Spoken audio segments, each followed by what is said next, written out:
O objetivo central desse curso é problematizar a noção de modernidade, tanto no seu aspecto pretensamente civilizatório, né, e universal, quanto na ideia de história que lhe é subjacente.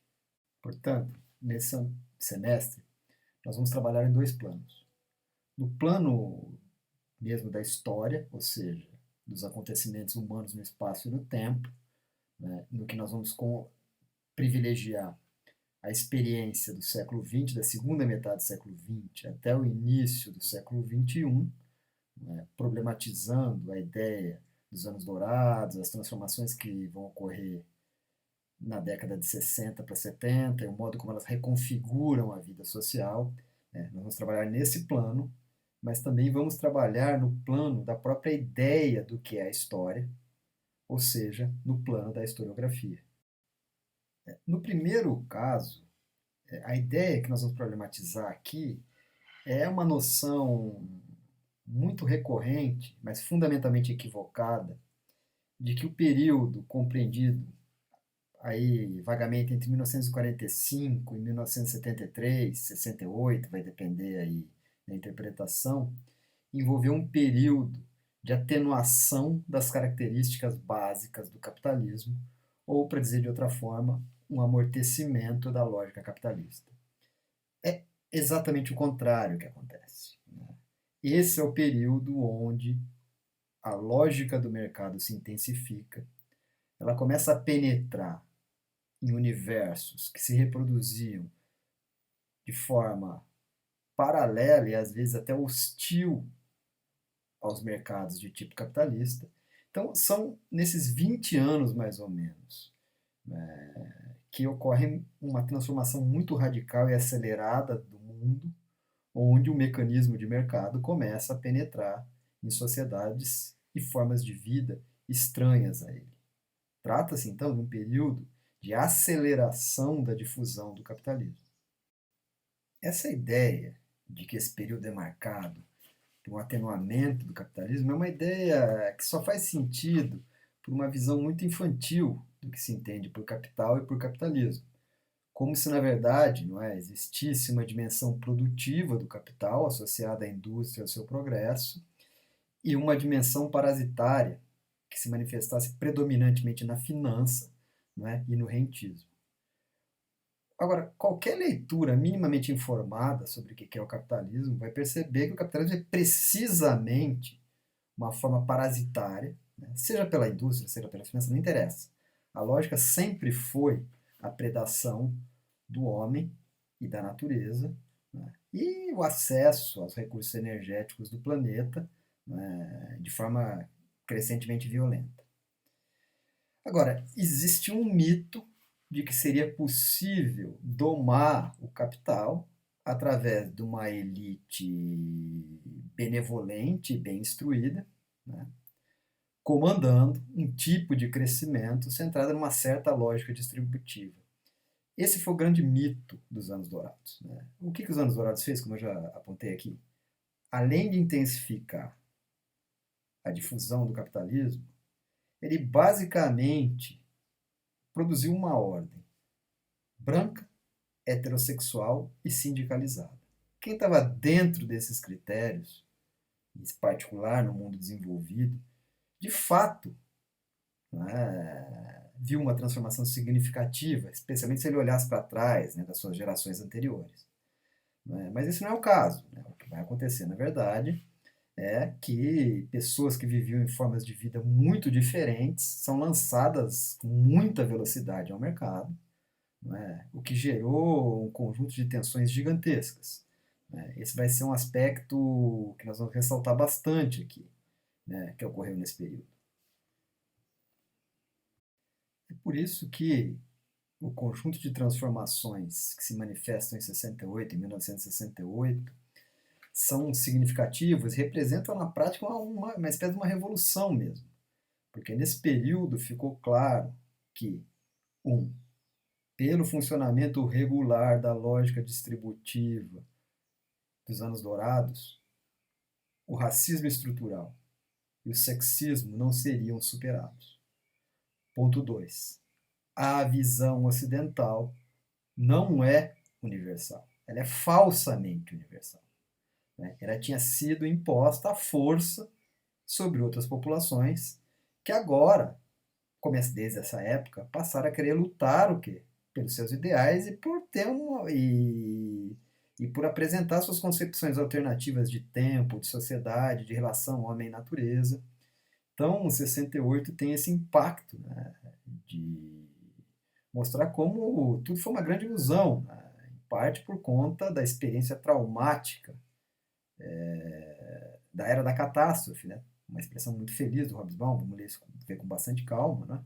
Aquele período de violência gigantesca e de erupções situados entre 1914 e 1945. O crescimento e uma certa noção de civilidade que vai aparecer na década de 50 e 60 tinha como contraponto essa experiência mais tenebrosa, então parecia mesmo, para quem viveu aquele período e as gerações que nasceram na era da catástrofe, que um outro mundo estava se manifestando e esse outro mundo estava sendo, em algum grau, colocando em luta, né, melhor, dois projetos civilizatórios que supostamente eram distintos, né? O que ganhasse definiria o fim da história. Um projeto supostamente centrado nas liberdades individuais e na organização pelo mercado, né, o projeto liberal, e na outra ponta, um projeto que se apresentava como socialismo real, que colocava os direitos individuais abaixo dos direitos coletivos e que, pelo planejamento social, produziria uma ordem inclusiva a todos. No fundo, isso era uma grande farsa, na verdade, né? Essas visões, na verdade, eram visões escatológicas, né? E que prometiam um mundo novo que cada vez mais ficava claro que ele não viria, né? Era muito mais uma coisa teatral do que uma tensão de fato entre projetos civilizatórios diferentes, né? 68 também ajudou a explicitar essa farsa, né? A farsa da Guerra Fria nesse sentido, a farsa de uma história em disputa entre liberais numa ponta e socialistas na outra, né? Porque tudo isso depende de uma noção de progresso, de um telos e de um profeta, né? Woodrow Wilson numa ponta, Lenin na outra, que promete um mundo novo e que os bem-aventurados vão conseguir alcançar ou atingir, né? É aí que está o ponto, né? Essa concepção, na verdade, é uma concepção de progresso, seja à esquerda ou à direita, se você quiser usar essas categorias, e que, na verdade, não é, algumas sociedades saem na frente, na proa, né, e revelam o caminho onde as demais devem percorrer de forma cada vez mais acelerada, né, porque você já tem um líder na frente, e que o destino dos homens seria decidido por que campo venceria, né? Então, esse mito e a destruição desse mito é que é em grande parte problematizada e trabalhada aqui nesse curso. Já a segunda dimensão, a dimensão propriamente historiográfica, né, ela evidentemente tem uma conexão com a primeira, né, mas a ideia é que nós vamos tentar aqui problematizar essa noção de progresso e de universalidade do Ocidente. A única coisa que é pretensamente universal na história recente é o movimento do capital, né, de querer invadir e desatrelar violentamente o trabalho dos meios de produção, se você quiser chamar assim.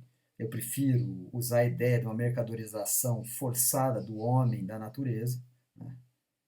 Esse é o único universalismo, entre aspas, né? O universalismo do movimento do capital, né, que vai destruir todo e qualquer mundo, formas de imaginários e visões de mundo que consigam oferecer alguma resistência a esse movimento. Não é universalismo da razão, não é universalismo do progresso, nada disso. É simplesmente a mercadorização do homem e da natureza, né? Subordinar tudo à acumulação incessante de capitais. Isso não é um projeto universal em hipótese alguma, né? Em hipótese alguma. Então, para fugir dessa lógica, A ideia, que também está aqui fundamentando esse curso, nós vamos discutir isso, será que a gente não pode fazer uma história que seja universal num outro sentido? Isto é, que reconheça a particularidade de todas as experiências sociais humanas, o modo como elas inventam a sua própria história e pensam o outro. E nesse plano, ou seja, sem um referencial, sem o Ocidente como a métrica para medir as outras sociedades, talvez, talvez a gente possa pensar num conjunto de histórias e de experiências humanas, né, num plano mais geral, né, que persista ou garanta algumas especificidades. Né? Então, é nesse sentido que nós vamos entrar no problema, né, na questão. Como pensar uma história, não do homem enquanto gênero, não numa universal no sentido da humanidade, mas uma história que seja capaz de preservar os múltiplos mundos socialmente construídos, né, ao longo do tempo. Né? Nesse sentido, é parecido com a ideia de uma revolução copernicana, tal qual o Pierre Clastres ficava insistindo, e que também está no eixo da visão do Claude Lévi-Strauss, né, de renunciar à ideia de que existe um modelo pelo qual poderíamos classificar as sociedades, né, o modelo ocidental. Né. Nesse sentido, é uma visão radicalmente relativista, né, e que, né, leva em consideração também, como parte da realidade de cada sociedade, o modo como elas enxergam as outras, o modo como se pensa, o que o Hartog vai chamar, num livro brilhante que também teremos a oportunidade de ler, regimes de historicidade. Cada sociedade tem um regime de historicidade. Isso é, em parte, um componente da sua própria estrutura, se quisermos dizer assim. Então, esses são, digamos assim, os eixos centrais desse curso. Né? Com calma, nós vamos discutir cada um deles. Né? E essa aqui, então, é a nossa proposta para esse semestre.